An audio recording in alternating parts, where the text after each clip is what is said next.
Hey guys, welcome back to another video. Today, we're going to be taking a look at this brand new poll from Emerson in which shows a shocking, surprising 2028 Democratic primary outcome in which Pete Buttigieg, who formerly ran for president back in 2019, is leading the primary as the number one candidate over a bunch of these numerous candidates up here. But before we get started on this potential scenario with the map against Marco Rubio in this scenario, make sure you guys are subscribed, click the bell so you don't miss out on my content, press the like button, share this video. Don't forget we have memberships. If you're interested, you can find the link to that in the description section down below. So let's take a look at this. 16% for Pete Buttigieg. Harris comes in second place at just 13%. I believe she has a realistic shot at winning because, I mean, she came pretty close. I wouldn't say pretty close, but considering that she only had 3 months to run back in 2024, and she still managed to get 70, I believe, like 72 million, 75 million votes actually. That's a lot of votes for someone who ran just 3 months, is what I'm trying to say. So, I mean, it's true. She had 3 months to run, and she managed to get 75 million votes. So, I believe she could have a chance. Newsom at third at 12%. AOC at 7, Shapiro at 7, which in my opinion Josh Shapiro is the most electable out of all of them. Sanders at 5, potentially he could run. I mean, he's been doing some rallies lately. You have Booker, you have Whitmer, Walz, J.B. Pritzker, Moore, Wes Moore, and then Andy Bashir at the very last place. So let's take a look at demographics between some of these racial demographics. So Buttigieg is at 0% among African American voters, among black voters. He's at 0%, meaning in states where it matters the most, swing states like Georgia, which has a heavily black population, in Atlanta, where it matters the most, which is how Kamala almost won it. I mean, she came within 2 points back in 2020, and that's how Biden won the state in 2020. Excuse me, Kamala Harris came within 2 points back in 2024. So that's where it matters the most. And Buttigieg at 0 scares me, and the fact that he's at 0, meanwhile, at the same time, he's at first place.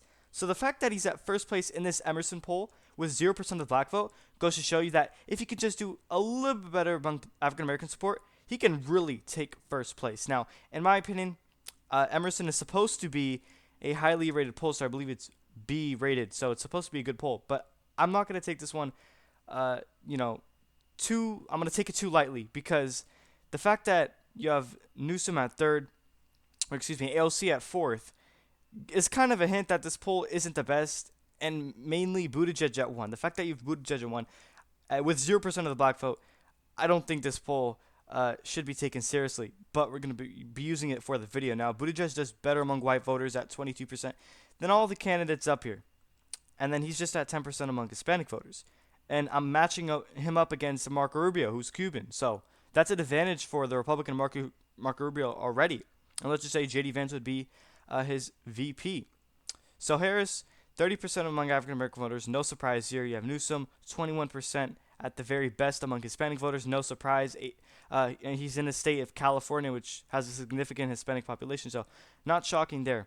AOC, 18%. So the only thing about this poll that is not giving it credibility is Buttigieg at first place, AOC at fourth place. Those two things, and then Buttigieg at 0% of the black vote, is really concerning about this poll, but we're still going to be using it in today's video. Let's fill out the map pretty quickly. I want to get a few states out the way.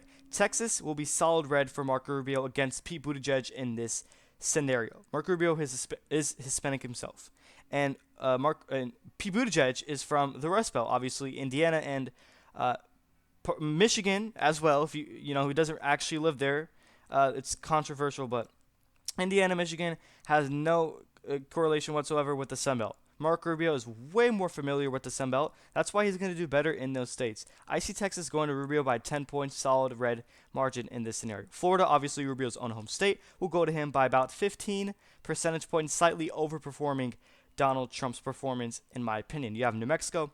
I think that'll be lean Democrat. Harris won it by 6 points back in 2024.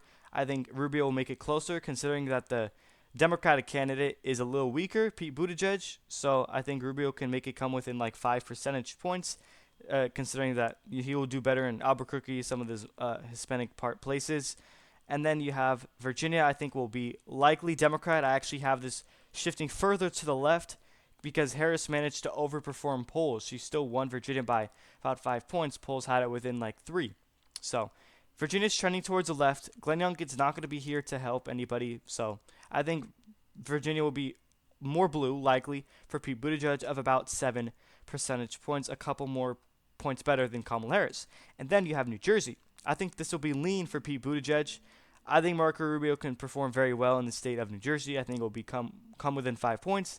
Harris only won it by 6 points, a likely margin, so I think it'll go from likely to lean very slightly. New Jersey's a Republican trending state. It is no longer a once solid blue state. New Jersey is now officially toss up. Now, some people may say it's going to be the same thing as Indiana was back in 2008, where it was close that one election and Obama almost won it. Now, I don't think that's the case. I think it's a little bit different where New Jersey is a real true battleground state, unlike how Indiana was in 2008 or so during the Obama era. New Hampshire, I think, will, just like Virginia, shift further to the left in favor of Pete Buttigieg. This state has a lot of college-educated voters. I think that group specifically really can do good for Pete Buttigieg.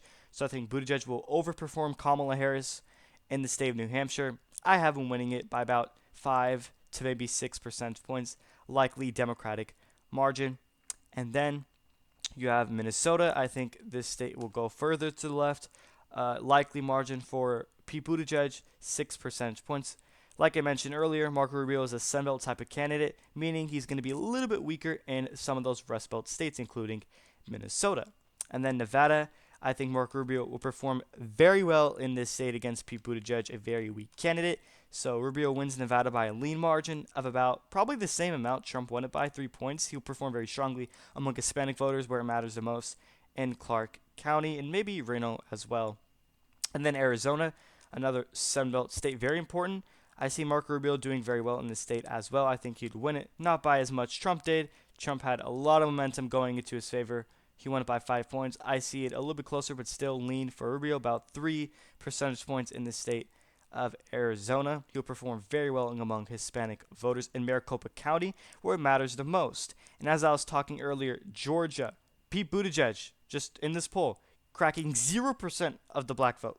Just imagine that. In Georgia, where it matters the most, yeah, Rubio's going to win Georgia against Buttigieg, who's the most possible weakest Democratic candidate in the state of Georgia among African American voters, just 0% of that vote. So Rubio wins Georgia against Buttigieg, in my opinion, by about 3 percentage points. Now, because Georgia is a left trendy state, if you were to replace Pete Buttigieg as a nominee with anyone else, I can see it going blue. But because Buttigieg has 0% of the black vote in this specific poll by Emerson, a highly rated pollster, respected pollster, Georgia is not going to go to Buttigieg anytime soon. And North Carolina, I think, could be a little bit closer. Now, you're probably wondering, why do I have North Carolina closer than Georgia if Georgia actually voted to the left North Carolina back in 2024? Well, that's because, specifically, Pete Buttigieg, once again, has 0% of the black vote. So, North Carolina could see getting a little bit closer just because would the country want to elect another 4 more years of Republican leadership?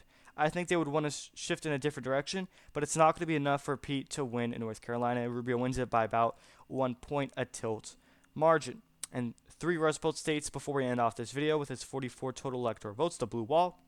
I think Pennsylvania would go to Marco Rubio by a lean margin. I think this is the one state that, even though he's not going to do that well in the Rust Belt, he will win it by a lean margin. Pennsylvania by far voted to the right of Michigan and Wisconsin in the last election. I think Pennsylvania is the reddest of them all. This gives Republicans the best chance. I have Rubio defeating Buttigieg in Pennsylvania with its 19 electoral votes. Now, here's when Buttigieg can get better. I think Buttigieg wins Michigan with its 15 electoral votes, and then he also wins Wisconsin. Now, Wisconsin, surprisingly, was the bluest of them in 2024. Went to Trump by 0.8. So that, right off the bat, I can say Pete Buttigieg probably has the best chance at Wisconsin. And I also give him Michigan because he has been a resident in Michigan for quite a while. And it shares the border with Indiana, which he was the mayor there. I think he has a lot of recognition in that area. So I give those 2 Rust Belt states to Buttigieg. 251 for him, not enough to pass 270. Marco Rubio gets 287 electoral votes, defeating Pete Buttigieg's 251 electoral votes in this scenario. So this is the map between the 2 candidates based on the Emerson college polling data. So one last final reminder is to subscribe, click the bell so you don't miss on my content. Let me know in the comment section what states you agree with or disagree with in the comment section down below, and with the outcome specifically. Don't forget, if you're interested, we have memberships. You can find links to that in the description section. Thank you everyone for watching.